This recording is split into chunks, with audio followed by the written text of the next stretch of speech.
Johnny Lafleur, Nyowi, The Flower, The Garden.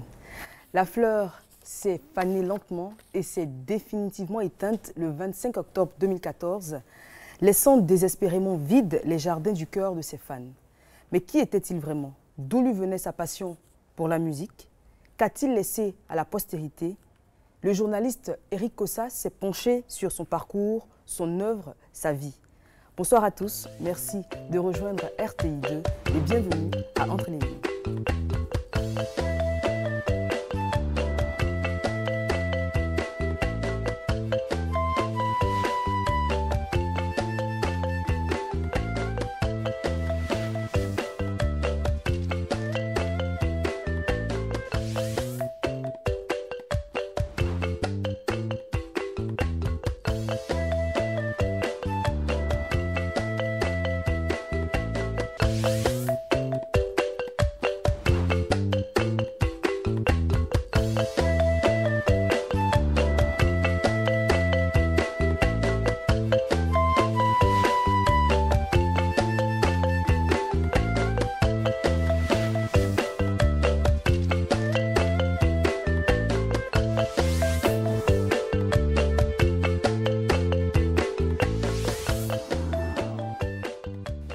Eric Kossa, merci d'être présent sur ce plateau. Ben oui, moi aussi, ça me fait très plaisir. Hein. Je l'ai dit à l'entame de cette émission, vous êtes journaliste, oui, spécialisé dans la presse people, on dira la presse culturelle en général. La presse culturelle, je préfère. Hein. Et vous avez beaucoup côtoyé l'artiste Johnny Lafleur qui malheureusement nous a quittés en 2014. Oui, le 25 octobre 2014.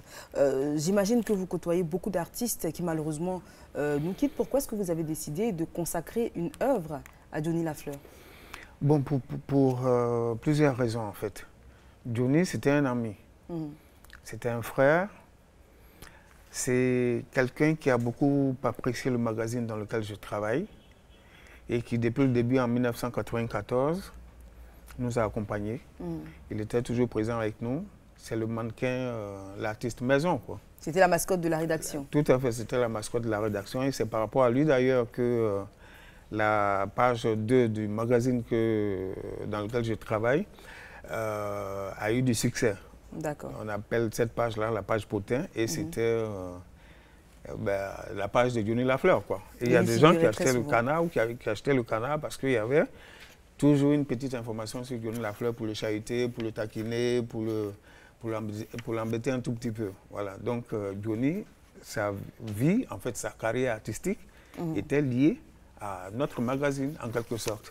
Donc Johnny la mascotte, il méritait quand même que notre rédaction fasse un petit bouquin pour la postérité, pour qu'on se souvienne toujours de Johnny Lafleur, l'homme The Flower, quoi, le Garden, Diorolo, tous les surnoms que vous connaissez. Donc il fallait que les Ivoiriens, les mélomanes se souviennent de lui. Donc c'est pour cela que nous avons décidé de faire un petit bouquin pour lui.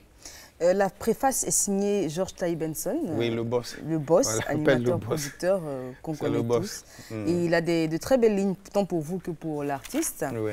L'œuvre elle-même démarre sur une visite que Johnny Lafleur vous rend à votre rédaction pour... Oui, c'était à l'occasion des 20 ans, du magazine. Et Johnny est venu ce jour-là, boitillant. Il avait mal aux pieds, comme on dit. Et on lui a demandé ce qui se passait. Il a dit que, bon, d'abord par rapport à la fête du journal, il était obligé de venir parce que le magazine, c'est son magazine. Donc, il s'est senti obligé de venir à la fête des 20 ans du magazine. Et il nous a expliqué que il avait eu un palu quelques semaines avant. Donc, il est allé en pharmacie. On lui a prescrit un médicament et l'auxiliaire de pharmacie lui a fait... une injection? Non, 6. 6 injections sur le coup? Non, non. Bon, je crois qu'il a fait au fur et à mesure. Résultat, malheureusement, le résultat, c'est que Johnny n'est pas guéri. Et, son mal a empiré. Son mal a empiré. Il a commencé à avoir mal aux pieds. Il ne pouvait plus bouger. Il est resté couché à la maison. Donc, ses pieds ont commencé à s'enfler. Et ça a fait... bon, ça a pris tout le corps. Et puis, il ne pouvait plus bouger. On l'a transporté à l'hôpital par la suite. Alors, quand il vient à votre rédaction, donc ce vendredi 6 décembre 2013, l'homme est certes malade, mais il tient encore sur ses jambes et il a tenu à venir. Si, il a tenu Quelque temps après, vous lui rendez visite chez lui à Marcory. Et là, vous vous rendez compte que son état s'est dégradé. Oui, ça n'allait plus du tout. Et c'est là que ses proches, le Burida, le ministère de la Culture, tous se sont mobilisés pour l'amener à l'hôpital. Il a été transporté dans une clinique de la place. Malheureusement... Là encore, vous lui rendez visite parce que, décidément, l'histoire d'amitié qui vous lie est très forte. Oui, oui, tout à fait. Vous lui rendez visite encore à l'hôpital et cette fois, vous sentez que c'est la fin. Il avait à ce moment-là encore espoir de se rétablir. Oui, vous le dites d'ailleurs, page 21. En tout cas, il a la foi en Dieu et croit très fort qu'il s'en sortira et retrouvera l'usage de sa jambe droite. Car un Johnny Lafleur qui ne peut plus danser, le Ziglibiti, n'est plus tout à fait le même. Évidemment, il y a un souci. Mais Johnny Lafleur que j'ai vu à l'hôpital ce jour-là, dans la clinique en question, d'abord, je me suis fait passer pour un parent, en fait. Parce qu'on n'avait plus accès à lui. Donc, je me suis fait passer pour un de ses parents. Avec la complicité de ses frères, j'ai pu entrer. Donc, j'étais dans la salle, j'étais tout seul avec lui. Donc, bon, quand je suis arrivé, il dormait. Il dormait. Après, il s'est réveillé. Il m'a vu, mais ce monsieur qui avait près de 80 kilos, 85 kilos, il ne pesait pas plus de 50 kilos. Donc, pour vous dire que ça n'allait pas du tout. Il était très mal. Et en partant de là, j'avais un très mauvais pressentiment qui va s'avérer... malheureusement, voilà quoi. Le 15 octobre, la nouvelle tombe comme un couperet. Oui. À 9h30, Johnny Lafleur nous quitte. Oui, c'est un collègue. Parce que Johnny Lafleur, je n'ai pas été le seul à le faire. Hein. Il y a beaucoup de journalistes de Côte d'Ivoire qui l'ont fait, qui ont contribué aussi à sa renommée. Et c'est l'un d'entre eux qui m'a appelé pour me dire, très tôt le matin, autour de 7h-8h, pour me dire « Ah, le frère, il est parti ». Alors, avant d'arriver donc à son décès, il a été malade pendant un certain temps. Il a bénéficié donc d'une prise en charge de la présidence de la République. C'est tout à fait, il l'a dit. Jusque dans la clinique où malheureusement il a perdu la vie. Et comment il était entouré? Est-ce que le moral était où? Un de ses amis, comme C.A. Honoré, le vice-gouverneur du district d'Abidjan, était à ses côtés tout le temps. Baïs Pinto, Diabo Stek, le Burida, le ministre de la Culture, tous étaient à son chevet. Et ils ont apporté ce qu'ils pouvaient apporter, sans oublier la prise en charge présidentielle. Vous citez l'honorable C.A. Honoré, qui était son ami depuis 1978. Proches, exactement, et qui vous révèle qu'en fait, la maladie de Johnny Lafleur était bien plus grave qu'il le laissait croire, et qu'il ne souffrait pas en réalité donc de ces injections mal réalisées, mais plutôt d'un cancer de la prostate qui avait fini par se généralisé. C'est ce que les médecins lui ont révélé. Mais bon, il fallait que la maladie commence quelque part. Il y a eu d'abord les piqûres, et c'est les piqûres qui ont engendré tout ça, je pense. Parce que bon, avant les piqûres, il était bien portant. Exactement. Voilà, donc... Une belle histoire s'achève à partir de la page 28. Donc, vous revenez sur l'histoire d'amour qui liait le journal et l'artiste, et l'histoire d'amitié qui liait les journalistes à l'artiste également. Et votre histoire d'amour avec Johnny Lafleur démarre en 1993. L'amitié a démarré un peu avant. pendant que j'étais encore au quotidien gouvernemental. Et elle a continué après dans le magazine, quoi. Et c'est vous qui lui lancez ce sobriquet Nyouli, qui finalement sera adopté par tout le monde. Dans la vie de tous les jours. Embêté, pardon, page 29, vous le soulignez, embêté, ça signifie mon pote, mon ami ou mon frère. Et ce sobriquet, en fait, dans la vie de tous les jours, on s'appelait comme ça. Il me dit Nyouli, moi je l'appelle aussi Nyouli. Ce qui veut dire donc mon frère, mon ami, mon parent, mon pote et tout. Et qu'est-ce qui m'a pris, je ne sais pas. Je me suis dit un jour, ben, ok, ce sobriquet-là, je vais l'utiliser dans le journal. Et j'ai commencé à l'utiliser dans le magazine. Exactement. J'ai dit son nom et puis j'ai dit alias Nyouli. Et puis après, je ne disais plus Johnny Lafleur, je disais Nyouli. Exactement. Et nous tous, on a commencé par l'appeler comme ça. Et c'est comme ça donc que Nyouli a pris la place de Johnny Lafleur. Voilà, tout le monde a commencé par l'appeler comme ça et tous les journalistes ivoiriens ont contribué à asseoir le sobriquet Nyouli. Il est né à Gagnoa d'un père polygame. Johnny Lafleur était donc le 11e de ses 32 enfants. Oui, tout à fait. Il passe une enfance très heureuse et agréable auprès de sa mère, donc à Yopougon-Niangon Sud. Déjà à Gagnoa. Déjà à Gagnoa. Et puis ensuite, le vieux Niambroui, c'est le nom du père. Le vieux Niambroui a été muté à Daloa. À Daloa, le petit Jean a suivi papa. Il a vécu là-bas, il a grandi là-bas. Et c'est là-bas qu'il a piqué le virus de la musique. Exactement. Voilà. À côté de la musique, il est très sportif également. Il fait du football, du karaté. Et puis, à côté, il y a l'art. Il arrête ses études en classe de 5e pour se lancer dans la musique. Et il a créé un orchestre. Il a créé un orchestre à Daloa avec Touré Aboubakar Junior, l'aîné, qui est encore à la télé. Feu Wompi, le père de Didier Arafat. Et puis un professeur actuel de l'INSA qui s'appelle le professeur Donko Kofi. Ils ont créé un groupe qui s'appelle les Shadows. Les Shadows. Bon, c'était l'époque des noms anglais. Hein. Donc, il faisait de la variété. Et puis Johnny, lui, il chantait. Hein. Contrairement à ce qu'on pense, Johnny, il chantait déjà. Et il interprétait les morceaux ivoiriens, les morceaux africains dans l'orchestre. Et puis, il était aussi le danseur attitré. Parce qu'il était naturellement doué pour la danse. Il était très passionné de musique et on l'a dit, il s'est engagé très tôt dans la chose.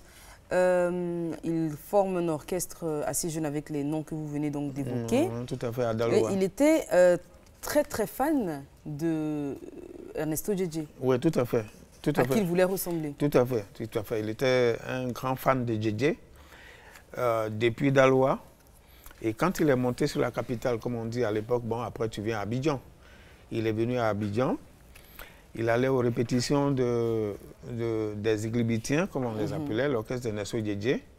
Il allait déjà en tant que fan, hein, Il était fan, il allait aux répétitions, il assistait. Et surtout pour apprendre du maître également. Voilà. Djedje, il a pris sous son aile.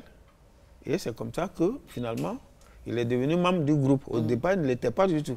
Il était un fan, il était un admirateur de Djedje, donc il allait participer aux répétitions et à force, il est devenu membre du groupe, quoi. Il dansait pour le groupe et il accompagnait le groupe partout.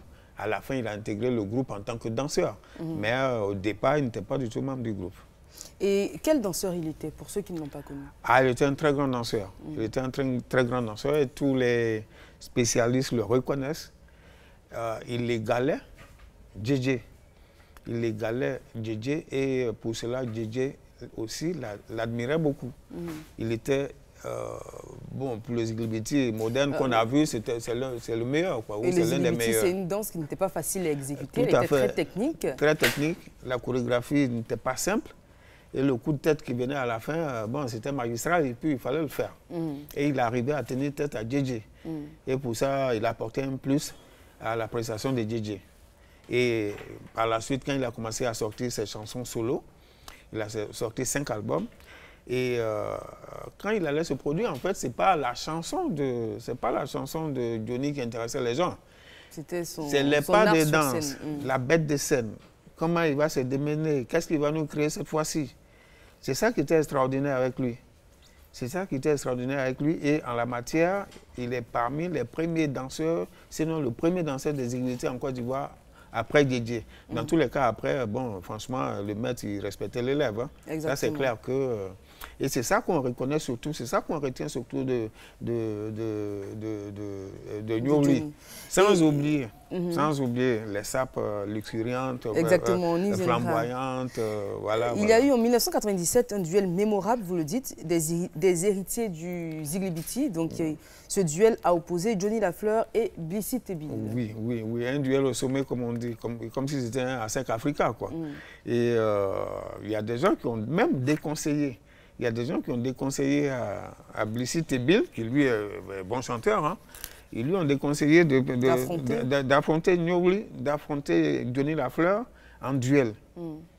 Il a dit non, moi, Johnny ne sait pas chanter, moi, je suis un grand chanteur, il n'y a pas de souci, moi, j'assure, et puis il serait l'héritier du Nuatré national, du DJ. Donc, je n'ai pas peur, je vais affronter Nyobli. Nyobli, lui, était conscient de ses qualités de danseur. Et comme c'était un spectacle, qui dit spectacle dit la scène. C'est pas seulement chanter. Et à la fin, c'est l'homme de scène, c'est la bête de scène qui a gagné. Et Nyobli est devenu, à l'issue de cette soirée mémorable, l'héritier attitré du Nuatré national. Et il est devenu l'héritier de Nesto. Donc, voilà, bon, c'est lui qui a pris la relève quoi, par rapport aux Ziglibiti. Page 38, vous le dites, l'homme n'était pas véritablement doué pour la composition musicale. Il n'était pas non plus un rossignol, ce qu'il compensait admirablement par la danse, sa débauche d'énergie sur scène et sa joie communicative. Est-ce qu'il avait conscience de ces lacunes qu'il avait? Oui, il savait qu'il n'était pas un grand chanteur. Il n'était pas Amédée Pierre, il n'était pas Baïs Pinto, il n'était pas... mais oui, il n'était pas... voilà. Mais il avait pour lui la dextérité sur scène. Il avait pour lui le secret de la scène. Il avait pour lui le don d'exécuter les Ziglibiti. Et quand on est dans ce domaine-là, Nyobli bat tout le monde. Donc, la musique, ce n'est pas seulement les disques, ce n'est pas seulement chanter. C'est tout ça, c'est l'ensemble là qui fait la musique, c'est l'ensemble là qui fait la scène. Et quand on dit scène, on dit spectacle. Et Nyobli était agréable à regarder sur scène. Et c'est ce qui lui a valu après, en dehors de ces disques qu'on ne connaît peut-être pas, il y en a 5, c'est ce qui lui a valu après d'avoir des contrats, des gombos, comme on dit, dans les entreprises, chez des personnalités. Il était tout le temps sollicité pour aller jouer dans les familles, pour aller jouer dans les entreprises, pour aller jouer pour les institutions. Et cela faisait vivre Nyobli sans problème. Et vous avez dit qu'il a publié 5 disques 33 tours qui n'ont tous pas connu le succès. Et d'ailleurs... en plus des disques sur les éléphants et puis l'Africa Sport. Parce que Nyobli est un fervent supporter des éléphants et de l'Africa Sport national. Enfin, et de l'Africa Sport d'Abidjan aujourd'hui. On l'a accusé à un certain moment de porter la guigne aux équipes pour lesquelles il chantait. Hein, les gens, ils peuvent... mais il n'était pas le seul à avoir chanté. Il y a des gens qui ont chanté. Mais justement, pourquoi est-ce que... j'allais poser la question, pourquoi est-ce qu'on a concentré donc cette défaite sur lui? Et puis finalement, on l'accusait de beaucoup de choses. Vous le dites dans l'œuvre, hein, il le prenait très bien, le fait d'être chahuté par les Ivoiriens, mais il était extrêmement chahuté. C'était l'artiste ivoirien le plus chahuté. On s'en moquait gentiment. Hein, mais qui aime bien, il y avait même une page Facebook qui disait qu'il fallait sauver Johnny Lafleur. C'était un peu dérisoire. Vous l'expliquez dans l'œuvre, il le vivait très bien. Il le prenait comme des marques d'affection. Mais souvent, ça pouvait être violent. Il n'avait aucun souci avec ça. Hein. Lui-même, c'est quelqu'un qui aime se moquer, quelqu'un qui aime rigoler. Tu te moques de lui, il prend ça, il te retourne la balle. Hein. Et qui aime bien châtie bien, dit-on. Bon, il ne prenait pas en mal du tout. Et puis, il préférait être populaire auprès des Ivoiriens que certains chanteurs qui passent inaperçus. Il y a beaucoup qui passaient inaperçus. Hein, et la popularité de Johnny était enviée. Et pour ça, il était envié par beaucoup d'artistes. Hein. qui souhaitait être à sa place. Parce que Johnny, il y a foule, comme on dit. L'État a d'ailleurs reconnu ses mérites, puisqu'à titre posthume, il a été élevé au grade de commandeur de l'ordre du mérite culturel. Et son parti politique lui a attribué la médaille de commandeur dans l'ordre du Bélier. Ce sont les distinctions qu'il aurait aimé avoir de son vivant. Malheureusement, les choses ont fait qu'il mais ça, c'est les choses de la vie, on ne peut pas prévoir. Au moins, l'État reconnaît ses mérites. Exactement. On va revenir sur son sobriquet, Johnny Lafleur, qu'il avait choisi, lui, suite à la lecture d'une bande dessinée. Tout à fait. En fait, dans les années 60-70, c'était la mode des bandes dessinées. Il y avait beaucoup de bandes dessinées. Et il y a une bande dessinée dont le héros était un catcheur qui s'appelait Puma Noir. Et le manager de Puma Noir s'appelait Johnny Lafleur. Donc, l'histoire d'un homme et un végétal, ce n'est pas du fait de Johnny. Ce nom existait. Ce nom existait dans les années 70 dans une bande dessinée. Et Johnny, qui était un fan des bandes dessinées, était particulièrement ébloui par la sape de ce Johnny Lafleur en question. Et il a décidé comme ça, et puis le nom lui a plu en fait. Il a décidé comme ça de s'appeler Johnny Lafleur. Et il a gardé ce sobriquet, parce qu'à l'époque aussi c'était la mode des sobriquets. Les Jimmy, les Ben, les Johnny, il y en avait à profusion. Donc il a choisi son sobriquet, c'est Johnny Lafleur, et depuis les années 70, Johnny Lafleur a fait son chemin, même si après on lui a ajouté Nyoli. Et il avait un style vestimentaire très particulier. L'homme, comme son sobriquet l'indiquait, aimait les fleurs. Oui, il aimait les fleurs. Voilà, il avait beaucoup de costumes à fleurs, des chemises à fleurs. Et on le reconnaissait aux fleurs qu'il avait sur ses vêtements. Oui, parce qu'il adorait les fleurs. Et puis, le Johnny Lafleur originel, il avait des fleurs aussi. Donc, en fait, il a pris tout sur le Johnny Lafleur. C'est pour ça que pendant la Saint-Valentin, Johnny faisait le tour des rédactions. Il allait à la télé, il allait dans les journaux pour donner des fleurs, pour offrir des fleurs aux femmes. Dans les entreprises aussi. Et vraiment, il vivait bien la chose, quoi. Il était, il était imparable dessus, quoi. Vous vous interrogez sur la condition des artistes qui, après des carrières flamboyantes, finissent bien souvent dans le dénuement. Bon, la profession d'artiste, c'est une activité privée, en fait. Et malheureusement, chez nous, la corporation n'est pas bien organisée. C'est-à-dire, les artistes ne sont pas bien encadrés. Ils ne gèrent pas bien leur argent. Il y en a qui n'ont même pas de compte en banque. Il y en a... c'est-à-dire, on te paye main à main. Exactement. On te paye main à main. Ça, c'est déjà un souci, là. Exactement, parce que si on te paye main à main, les fonctionnaires ou des gens qui travaillent dans des entreprises privées, il y a une partie du salaire qui est prélevée automatiquement pour une caisse de prévoyance pour la retraite, ce qui n'est pas le cas des artistes. Donc, bon, après, tu te retrouves tout seul. C'est-à-dire qu'il faut que les artistes eux-mêmes arrivent, bon, avec l'aide de l'État, arrivent à s'organiser. Et qu'ils prennent leurs droits soient reversés dans des banques et que sur les cachets qui sont versés, déjà même à partir de celui qui paye les cachets, qu'une partie soit reversée à la prévoyance sociale, comme vous dites, pour qu'après, pendant les périodes de vaches maigres, l'artiste puisse avoir quelque chose. Nous sommes pratiquement au terme de notre entretien. Les dernières pages sont consacrées à des articles qui parlaient en fait, c'est les potins. Exactement. Et on va en lire un. Donc, ce potin de la page 52 où on voit Johnny dans un petit caleçon noir. Oui. Et son caleçon fétiche. Vous dites le calba fétiche de l'homme. Vous venez faire une photo. Nyoli a fouillé dans sa gigantesque garde-robe pendant 2 jours pour découdre un slip tout noir. Selon notre ami Nyoli, ce sous-vêtement est son porte-bonheur. Il le dédie chaque fois qu'il y a un grand événement. L'histoire du caleçon fétiche, bon, chacun a toujours son petit truc. Bon, il y en a qui sont fétichistes, il y en a qui... Il y a quelque chose que tu as toujours avec toi, comme ça, tu penses dans ta tête que ça... C'est un porte-bonheur. Voilà, même Basile Boli, l'Ivoirien qui a joué en équipe de France, le défenseur, il nous a raconté la même histoire concernant... Il y a un caleçon fétiche. Il y a un caleçon fétiche qui porte pendant les grands matchs. Si on devait retenir quelque chose de Johnny Lafleur, qu'est-ce qu'il laisse comme héritage aux mélomanes? Qu'est-ce qu'il laisse à la postérité? D'abord, d'avoir, enfin, jusqu'à sa mort, hein, d'avoir pérennisé le Ziglibiti, les pas, la danse. Après DJ, il a maintenu la flamme. Ça, c'est déjà important.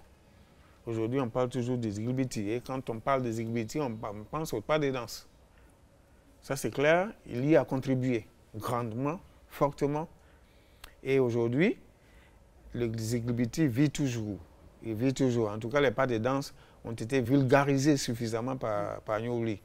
Maintenant, moi, en dehors de ça, bon, il faut reconnaître que Nyowli est un artiste sympathique, aimable, affable, serviable, qui ne fait pas de différence entre les fans et l'artiste, et la star qu'il a pu être. Parce que ce qu'on remarque souvent, c'est que les artistes sont sur leur piédestal et ils prennent souvent les fans de haut, quoi. Mais Johnny, il était très accessible, il discutait avec tout le monde. Quand tu vois Johnny, tu as l'impression que vous vous êtes rencontrés il y a déjà 2-3 ans. Très bien. Qui t'a connu avant. Exactement. Très affable comme personne. Très affable, très aimable. très serviable. Que la terre lui soit légère, comme on le dit, un artiste ne meurt jamais.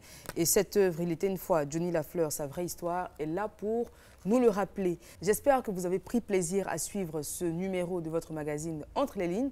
Je vous donne rendez-vous lundi prochain, même heure, même canal. Le dernier mot, vous le savez, revient toujours à notre invité. Eva, merci de m'avoir reçu sur le plateau de Entre les lignes. Merci à la production. Merci à tous. Et que Johnny repose en paix là où il est. Merci.